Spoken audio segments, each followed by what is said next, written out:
আসসালামু আলাইকুম। রাজস্থানে মসজিদের ভেতরে যেভাবে এক মৌলভীকে, বিবিসির খবর দর্শক, খুবই দুঃখজনক। এমনিতেই ভারতের সংখ্যালঘুদের অবস্থা দিনকে দিন শোচনীয় হচ্ছে। এর মূল কারণ হচ্ছে শাসক দল বিজেপির কারণে। বিজেপি যেখানে যেখানে রাজ্য শাসন করছে সেখানেই সংখ্যালঘুদের অবস্থা খুবই খারাপ। আর সংখ্যালঘু বলতে সেখানে মুসলমানদেরকেই বোঝানো হয়। রাজস্থানের একটি মসজিদের ভেতরে এক মৌলবীকে লাঠি দিয়ে পিটিয়ে খুন করার 3 দিন পরেও অভিযুক্তদের খুঁজে পায়নি পুলিশ। এমনকি কেন তাকে হত্যা করা হয়েছে সেই কারণও তারা জানাতে পারেনি।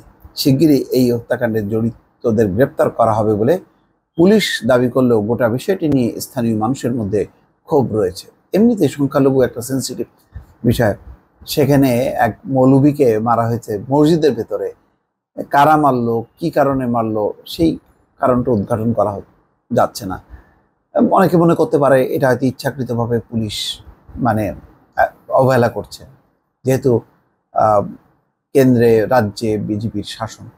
যে আজমের জেলার অন্তর্গত রামগঞ্জ থানার সিঁড়ি বেয়ে উঠছিলেন এক বৃদ্ধ ও কয়েকটি শিশু।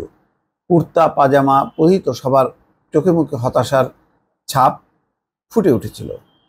নিজের ভাতিজা আর কয়েকটি শিশুকে নিয়ে ওই বৃদ্ধ এসেছিলেন মাওলানা মাহিরের হত্যার ঘটনায় নিজের বক্তব্য রেকর্ড করতে। মোহাম্মদী মসজিদটি রাজস্থানের আজমের জেলার রামগঞ্জ থানা থেকে প্রায় 3 কিলোমিটার দূরে কাঞ্চননগরে অবস্থিত। মসজিদের সামনে কিছুটা ফাঁকা জমি পড়ে আছে, আর ভেতরে সাদা পোশাকের কয়েকজন পুলিশ সদস্য বসেছিলেন।